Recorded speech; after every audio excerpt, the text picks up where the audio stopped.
are those who dream of possibilities, of a world where access to quality, affordable healthcare is not mere wishful thinking, and there are those who strive to make that dream a reality. For the pastoralist communities in Turkana and Samburu counties, this quest is on the brink of victory. For 5 years, the USAID-funded Afya Timiza program has worked towards sustainably improving health outcomes for women, children, and adolescents from vulnerable communities in Turkana and Samburu.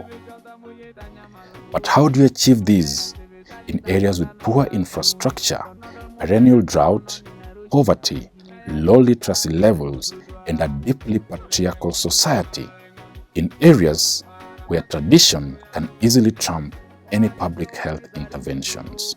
For us to be able to address the last mile, where we are able to reach every community, we have to come up with very innovative approaches.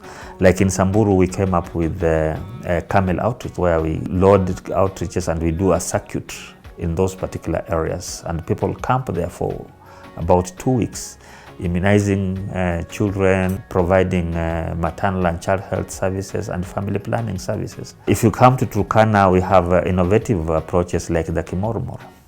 Kimormor is a one-stop, it's like a Huduma center, where animal health, human health, and other social services like registration of births and deaths, national identity cards are issued in one center.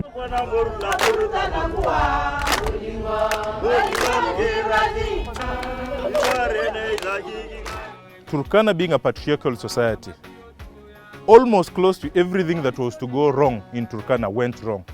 Turkana County before 2016 we were losing 1,594 mothers per 100,000 live births. Afya Timiza came in with this program of positive health outcomes to mothers, children and adolescents, and we have literally halved these maternal deaths. The same success story has been transmitted to infant mortality rate that has come down, and even to immunization, whereby right now as a county we recorded one of the positive indicators whereby fully immunized children in Turkana we are doing 82%, and we won a national award. I'm one of those who have benefited from mentorship.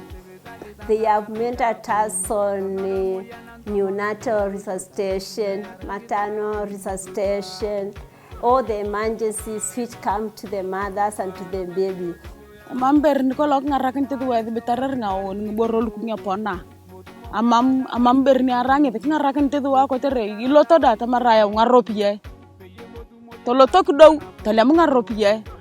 Toloto kirakarti bere talam ngaropie. Lakin to na ja kita ngurakalu kirakaya bere mini je kita madha kadina linda mama naka. Tamaze kondawa kadina linda mama naka.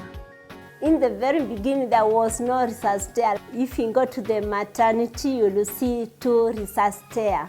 They brought us. Na ngala bitar abu bacho do unia jokon ka do sister Veronica. Do unia jokon na armoria ko do net nya lemni orlo kainak kaloko ka ba knaka. Wa ka ba bunitoma.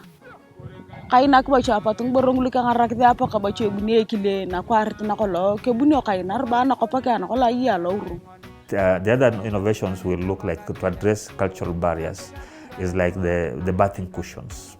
Traditionally, the Samburu and the Turkana, they give birth in a squatting position, not lying on the back or a lithotomy position. So we came up with, we redesigned the bathing cushion, be able to enable them deliver while they're squatting. In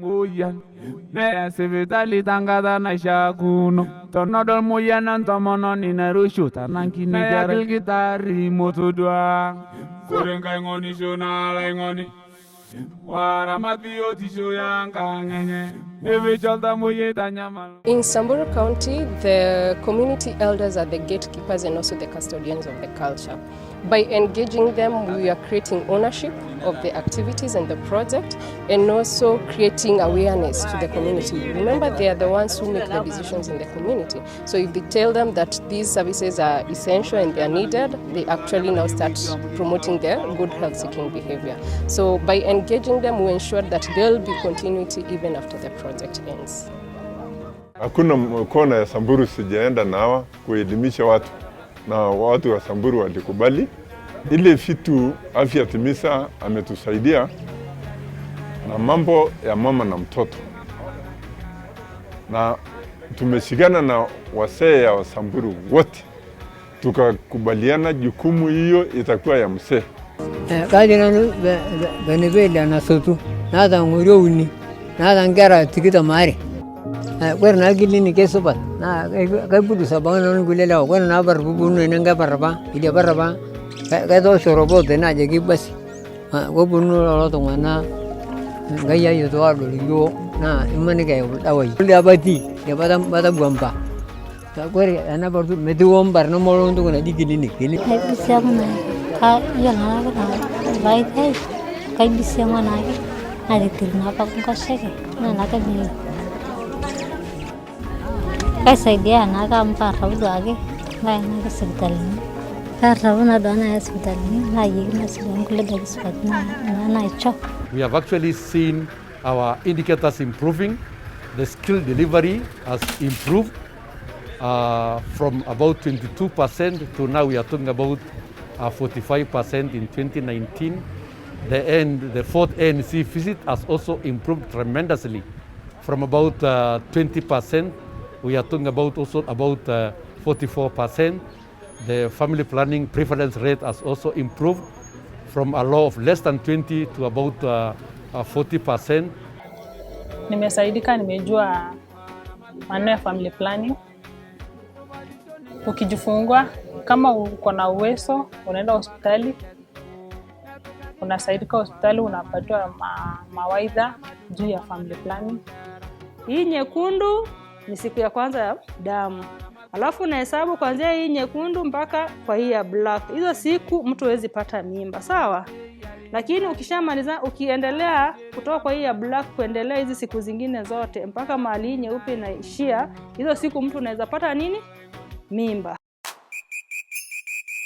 Mera runo atarbon mera tanaguman bon yana jadana wiyo darto una darun koni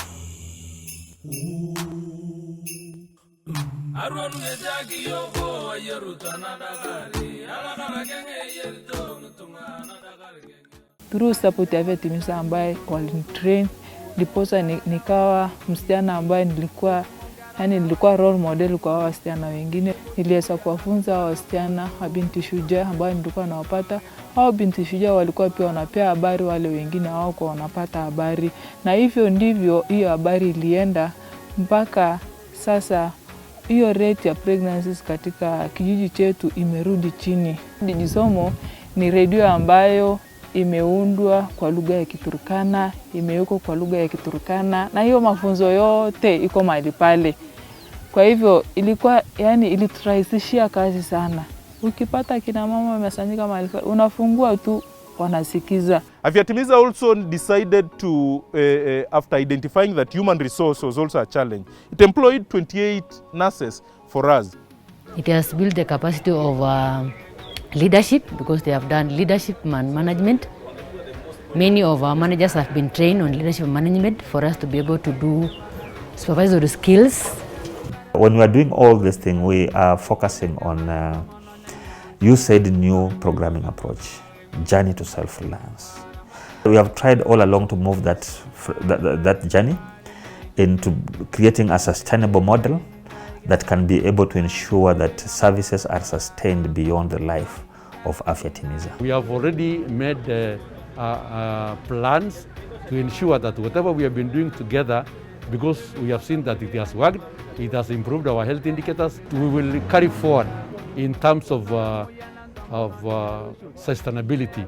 I am glad enough to report that as a county government and in tandem with the journey to self-reliance, we are absorbing these nurses us to ensure continuity of service. For the other activities like Kimoromoro that they were supporting us, we have allocated funds in our budget for Kimoromoro to continue going on. And also for the others like capacity building, our ministry has also allocated resources. So I am sure that because we are all gearing to self-reliance, we have already made those things put in the pipeline, and it will not die off. It will remain there as a legacy that they left behind. One of the lessons learned is on inclusivity. In programming, design of programming, you have to involve everybody. Sometimes we have ignored that we sit in a boardroom and design programs that don't involve the different stakeholders. So for you to be able to address them, you need to approach, to co-create with the communities, co-create with the people, the beneficiaries, co-create with other stakeholders. What Afya Timiza has taught us at the long run is to ensure that healthcare follows the people, not the people following healthcare. And you must titrate a very acceptable, culturally sensitive healthcare system that is actually responsive to their needs. I want to give my sincere appreciation to the USAID Kenya East Africa office for the support, the funding of the program, and the continuous technical support and guidance to the Afya Timiza program. I leave this program, or we come to close this program, proudly saying that it was one of the most successful programs to be implemented in a pastoralist community. We can proudly say that we have touched the lives of the most vulnerable. It's no wonder they are called Afya, and Timiza they are wanatimiza.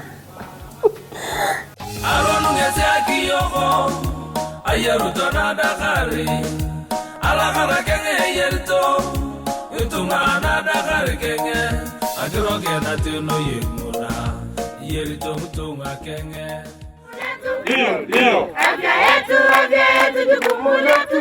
Ndio. Afya yetu jukumu letu. Gidegezini kudungi choi kitumia. Anada gare kenge. Tasakunga kipina kasega. Anada gare kenge. Aronu ngeze akiyoko. Ayarutana da gare.